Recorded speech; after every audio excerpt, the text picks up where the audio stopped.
Grand Lille TV, l'info en continu.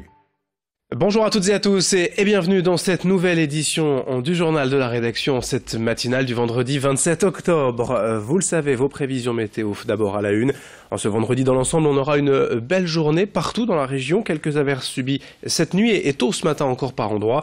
Le vent de nord va quand même aider à chasser les perturbations, mais apportera forcément un air un peu plus frais. Du soleil donc aujourd'hui, mais seulement 14 degrés à Lille, à Dunkerque et à Saint-Omer, 13 à peine à Calais et à Boulogne. Du beau temps est annoncé aussi demain samedi, mais des pluies de retour de nouveau dimanche. Les prévisions complètes bien sûr après ce journal. À la une de ce journal, de cette édition, d'abord ce phénomène qui inquiète ceux qui le subissent au quotidien, la prolifération des rats dans les zones urbaines. Ces derniers temps, vous êtes très nombreux à nous contacter à la rédaction pour nous faire part de l'invasion de rongeurs dans vos logements, mais aussi dans les rues, près de chez vous, près des égouts, des poubelles ou des endroits les moins propres. Les rats seraient devenus particulièrement résistants aux produits raticides et le problème, c'est qu'ils portent de nombreux parasites et peuvent nous transmettre des maladies. Alors comment expliquer concrètement cette multiplication des rats et surtout comment lutter contre et de manière efficace? Céline Huret a rencontré ce spécialiste de la dératisation. Il y a plusieurs facteurs. Le facteur principal étant que la population française augmente, donc automatiquement le rat proportionnellement prolifère par rapport à nous. C'est proportionnel en fait à nos déchets tout simplement. Donc plus il y a de déchets et plus il y a d'alimentation, donc plus de prolifération de rats. On ne connaît plus d'hiver comme on a connu. Avant, il y avait énormément de mortalité due à la raréfaction de l'alimentation pendant l'hiver. Aujourd'hui, tout le monde constatera qu'il n'y a absolument plus d'hiver. Donc, plus de mortalité liée soit au froid, soit à l'alimentation. Donc, c'est un facteur aggravant aussi. Autre information, hier, l'association 60 millions de consommateurs a publié un rapport accablant concernant les fameux agios bancaires. Vous le savez, ces frais que l'on découvre sur le relevé de compte lorsque l'on est à découvert, des frais automatisés qui touchent surtout les personnes en difficulté financière. Explication avec ce résumé en plateau de notre journaliste Vincent Vieillard. Le constat de 60 millions de consommateurs est assez simple. Moins on a d'argent, plus on a de frais bancaires. Un paradoxe contre lequel s'indigne l'association. Dans cette étude publiée ce jeudi, les agios des personnes en difficulté seraient en effet multipliés par 10 en comparaison avec les autres clients. Alors si 60 millions de consommateurs ne contestent pas les intérêts que l'on doit payer lorsque son compte en banque n'est pas assez fourni, c'est contre l'automatisation des sanctions que l'association lance la charge. Commission d'intervention, frais de rejet, lettres d'information pour compte débiteur. Les opérations sont nombreuses et bien évidemment toutes tarifées au maximum légal. Car d'après ce rapport, mis à part chez les banques en ligne et à la banque postale, les commissions d'intervention coûtent toutes 8 €, soit le maximum légal autorisé.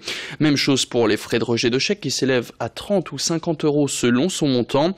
Et comme toutes les banques, ou presque, exercent ce même tarif, il n'y a pas de concurrence sur ces prix. Les clients ne peuvent donc pas trouver de banque moins gourmande.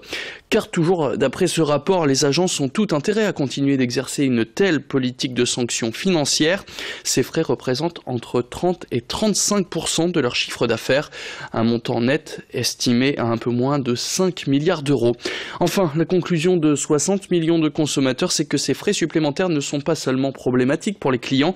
Pour 9 agents d'accueil de banque sur 10 recensés, ces agios occasionnent violences verbales et physiques dans les agences. On enchaîne avec ces images de travaux actuellement sur l'A16, 2 chantiers importants et qui entraînent des bouchons cette semaine. L'un entre Boulogne et Calais vers Marquise et l'autre surtout entre Calais et Dunkerque vers Saint-Folquin. Dans les deux cas, on ne circule que sur une seule voie, plusieurs kilomètres de ralentissement, donc à déplorer matin et soir, surtout aux heures de pointe bien évidemment, mais aussi tout au long de la journée. Prévoyez tout de même une demi-heure de plus pour aller de Calais à Dunkerque en ce moment. Ces travaux doivent durer jusqu'au 16 novembre. L'Office de tourisme du pays de Saint-Omer veut faire vivre la région toute l'année et attirer les visiteurs même en hiver. Après déjà une belle saison estivale, l'Audomarois estime que son territoire peut aussi être une destination de choix en basse saison. La Coupole, le Marais, le centre-ville de Saint-Omer, mais aussi toutes sortes d'activités ludiques et insolites à faire même quand les températures chutent. Saint-Omer croit en son potentiel et veut le faire savoir. Le directeur de l'Office de tourisme, Julien Duquesne, était hier notre invité. Il y a près de 200 activités, 200 structures qui proposent des activités. Quand on les additionne, on peut par exemple se promener en 2 chevaux, on peut se promener en Solex, on peut se promener maintenant en trotitaille, on peut se promener en train à vapeur, on peut même visiter l'association qui fournit les véhicules des petits meurtres d'Agatha Christie. Donc il y a plein de choses comme ça à développer sur le territoire, et de plus en plus, moi j'ai l'impression que les structures touristiques, les restaurateurs avec le savoir-faire, on est quand même dans un marais qui est encore cultivé, donc on a le chou-fleur par exemple, la carotte de Tilk, on a d'excellents produits, et mis bout à bout, ben justement, on considère que cette offre se développe, et avec l'hiver, eh bien, on a cet aspect un petit peu merveilleux. Dans le reste de cette édition, alors que s'approche la Toussaint, les cimetières sont actuellement très fréquentés et deviennent une cible pour les voleurs. Dans le département du Nord, les actes de délinquance sont en effet en recrudescence à cette période, selon les chiffres de la police. Ces vols concernent souvent des sacs à main ou des téléphones laissés dans les véhicules à l'entrée des cimetières, car beaucoup de personnes laissent en fait les voitures ouvertes, ne se doutant pas que les voleurs puissent agir dans pareil endroit. En ce moment, la gendarmerie organise donc des patrouilles autour des cimetières pour vérifier que tout est en ordre et aussi pour informer les personnes qui s'y rendent. Explications et témoignages au micro de Céline Nuret et de Xavier Silly. Donc nous on remplit le document en fonction de ce qu'on a constaté sur le véhicule et on appose sur le pare-brise le document afin que le conducteur sache que nous sommes passés et qu'il aurait pu éviter, enfin il n'a peut-être pas été volé mais qu'il faut faire de la prévention pour éviter ce type de vol. Il ne faut pas tenter le voleur. Le document est très clair et c'est juste pour le passage expliquer que s'il laissait les choses plus tard, il pourrait être victime d'un vol facilité par la disposition des biens à l'intérieur du véhicule. Le sport aussi en ce vendredi, veille de week-end avec un événement à Lone Plage, la Ronde des Sables, 21e édition. Comme toujours, la course a lieu sur ce vaste terrain près du port de Dunkerque. Un circuit de 6 km 270 travaillé durant près d'une semaine par 25 bénévoles. Plusieurs courses sont au programme du week-end, 750 pilotes engagés, des amateurs, des jeunes espoirs, mais aussi les meilleurs de la discipline. Demain, la piste est ouverte aux quad et aux juniors et dimanche, c'est la course élite, la deuxième épreuve d'ailleurs du championnat de France des courses sur sable. Après le beach cross de Berck, il y a 2 semaines. Les meilleurs pilotes français et internationaux seront au rendez-vous. Présentation de l'événement ouvert au public, bien évidemment, au micro de Corentin Escaillé. Il faut savoir qu'ici, on n'est pas comme à Berck sur des manches, sur un format motocross, on est sur un format endurance.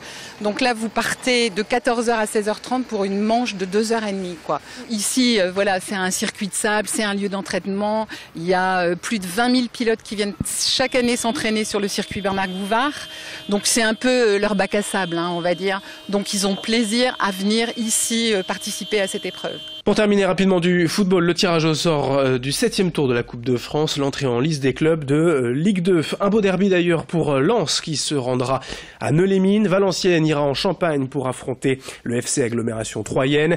En national, l'USBCO ira aux Ulysses en région parisienne tandis que l'USLD ira à Cambrai. Sur le littoral, l'Olympique Marcois recevra le FC Fleury 91.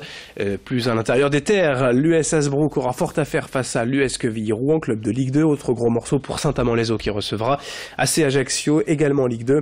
L'ILFIF doit encore attendre la décision de la fédération suite aux violences du match Saint-André-Itancourt. Saint-André devrait perdre ce match sur tapis vert. D'autres infos à suivre dans un instant, notamment vos prévisions météo. Très belle journée à toutes et à tous.